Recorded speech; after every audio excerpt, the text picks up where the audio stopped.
An interesting question here. Can purpose be found through difficulty? It's a very powerful thought process if you think about it, like difficulty and purpose.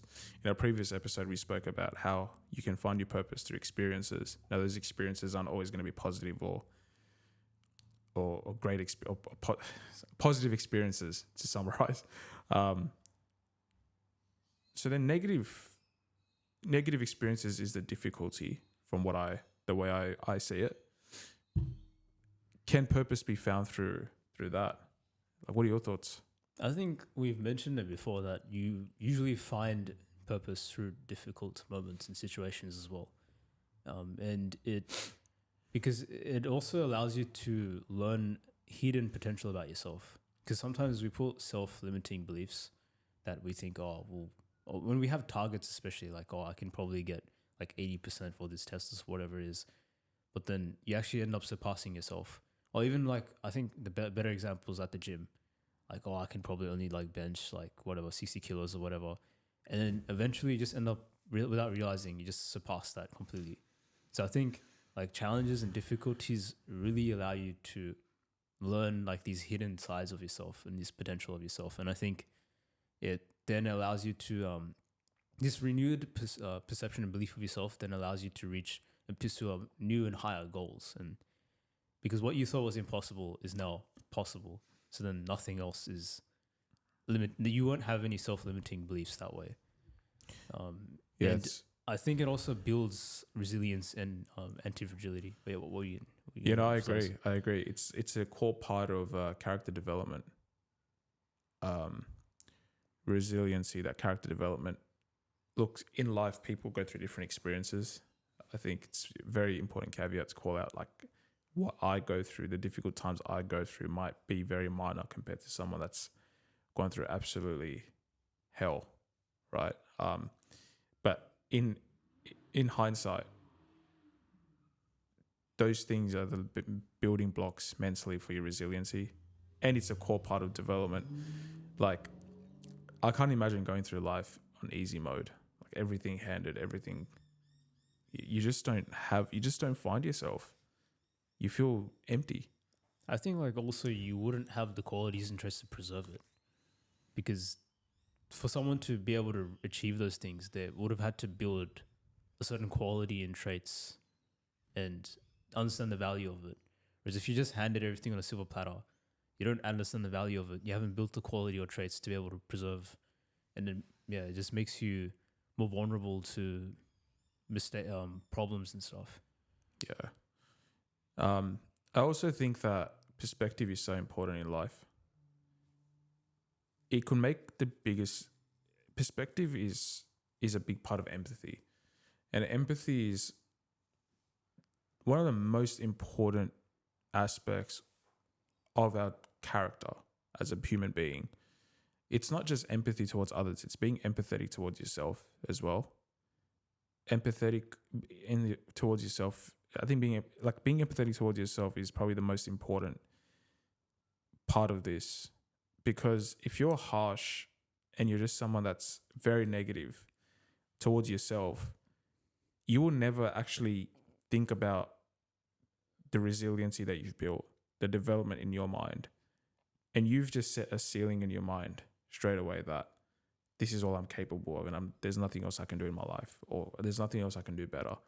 But the moment you're empathetic to yourself and you say, it's okay for you to feel that way. It's okay for you to,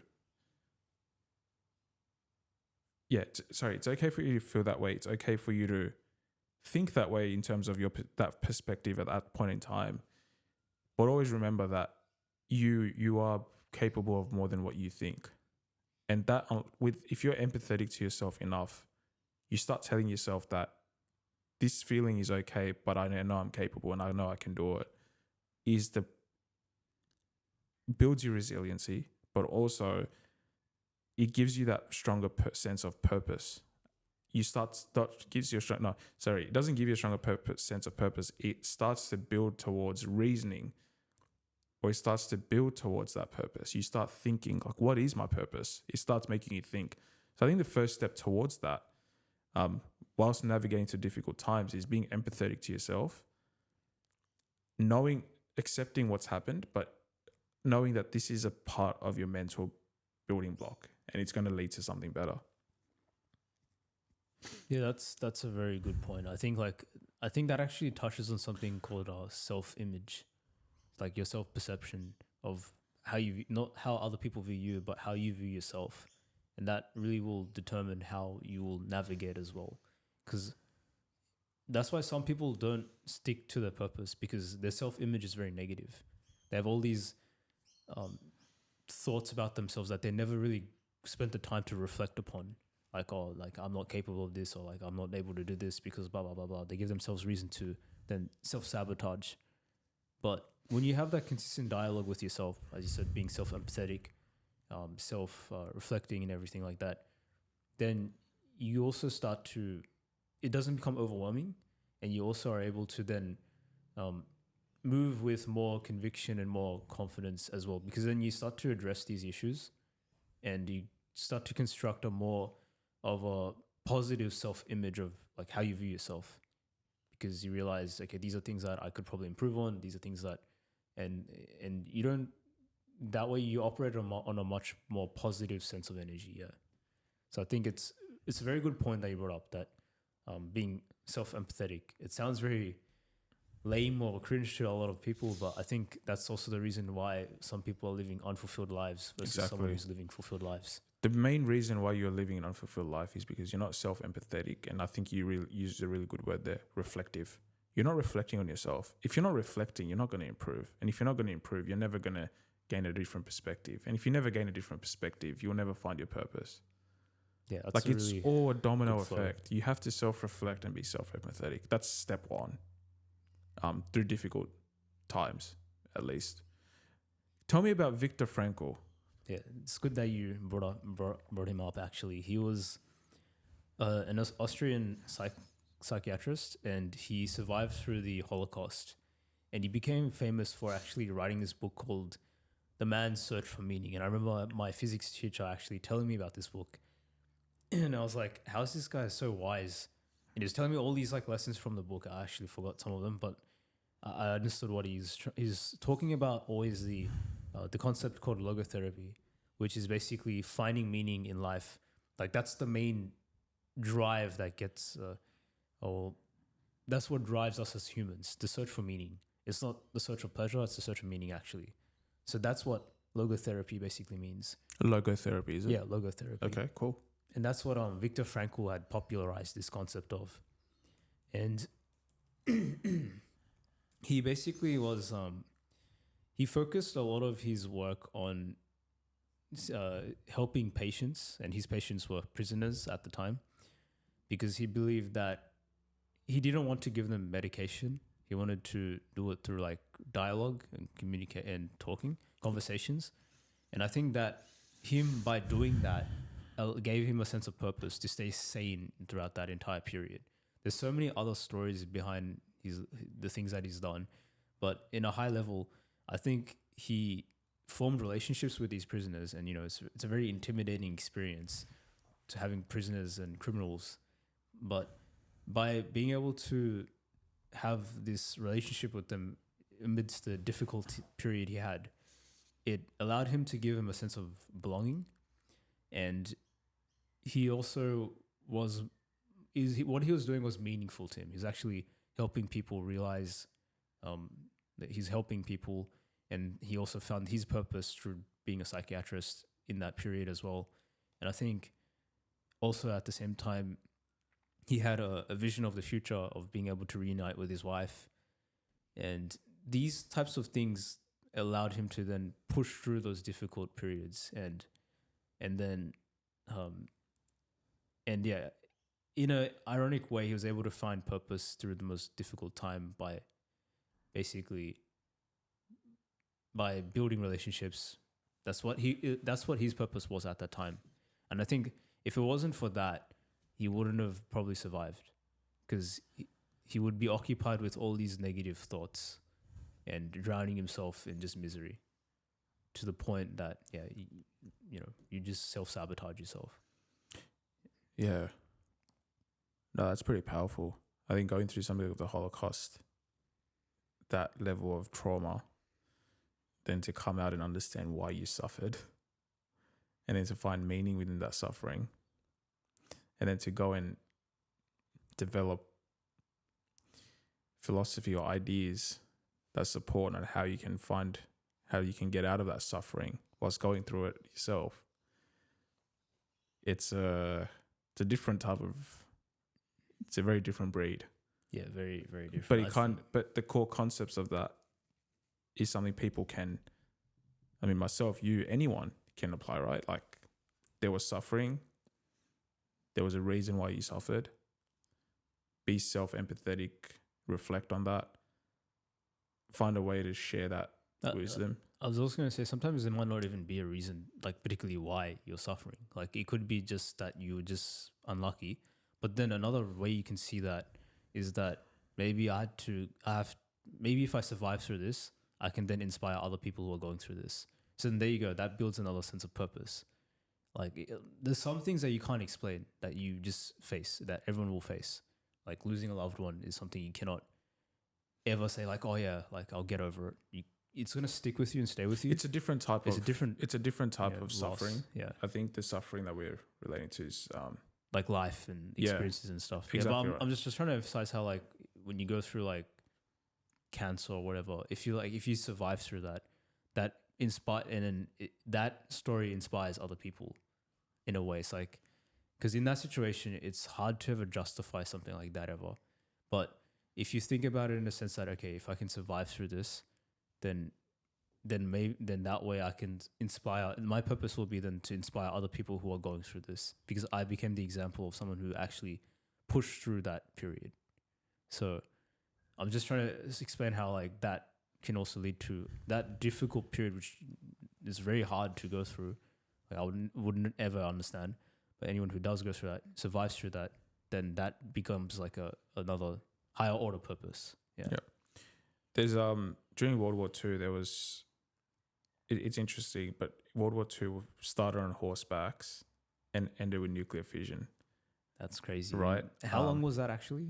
During that, so World War II was between September 1939 to April 1945. So yeah, in the span of 6 years. Yeah, I just wanted to highlight that. Yeah, in the span of 6 years, the war starts on horsebacks. The French are on horsebacks. The Germans have their Panzer tanks. War of Blitzkrieg. Yeah, I've done World War II. It's my research. I actually enjoy history. And then it ends with the nuclear bomb dropped on Nagasaki and Hiroshima. And this was actually quoted in a Chris Williamson podcast by an individual. I will give that individual credit at some point. I just don't know their name at this. I just don't know who it was at this very point. Include in the description. Yeah, for sure. And the idea behind that is there was a difficult time during World War II where you were thinking, it was survival instinct, right? Your enemies are close. Your enemies are like, you're at war.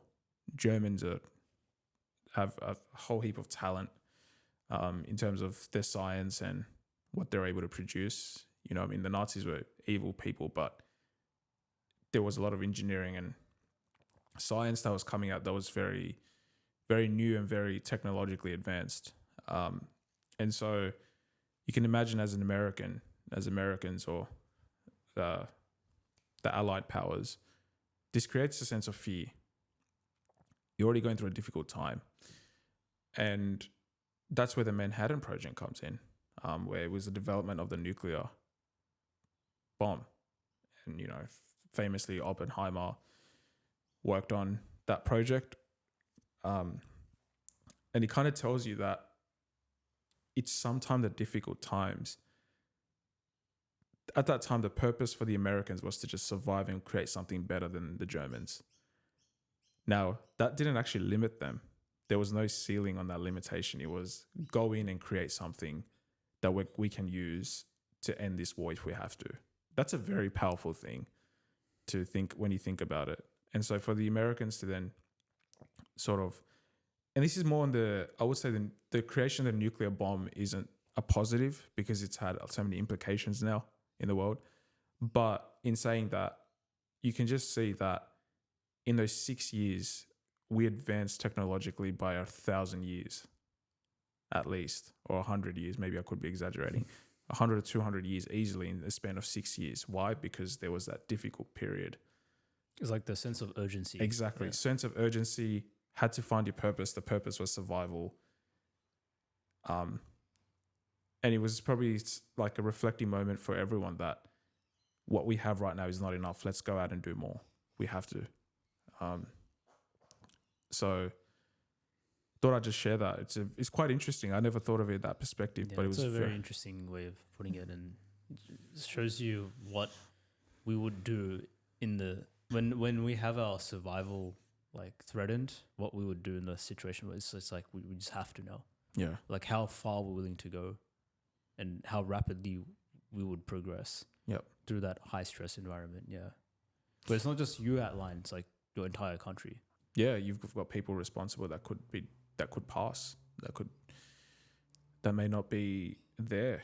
You know, it's a scary time war. It's not a great thing. Again, I don't agree with the creation of these bombs, but it kind of gives you perspective that you've advanced 200 years worth of technology in 6 years because of the difficult proposition that you could lose everyone if it's not done.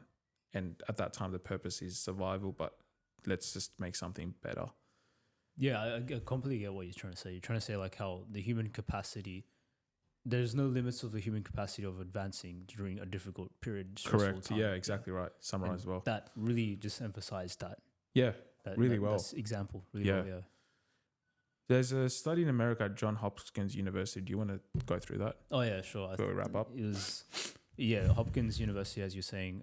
They asked like college students about what was important to them. And they found that 16% of students actually selected making lots of money, whereas 78% selected finding a purpose and meaning of life. Wow. So that then comes back to what Viktorfrankl was emphasizing, was that the human drive or life is driven, I could say, humans are driven by finding the meaning of life, basically. And I think part of it is like peace, but through finding meaning, where we try to do challenging, difficult things that involve risk, stress, or something, we're willing to go through that to find out, like, to find our purpose. Yeah. So. Yeah, no, that reflects on it really well. Yeah, for college students, not to go through much experience to then answer that. Yeah, but it's very interesting how they even said like 70% of it was like through finding purpose and meaning. Fair enough. No, that's pretty. We'll wrap up there, but I think we've touched on a really good points there about how difficult moments exposes us to a lot, and through that is where you find your core meaning.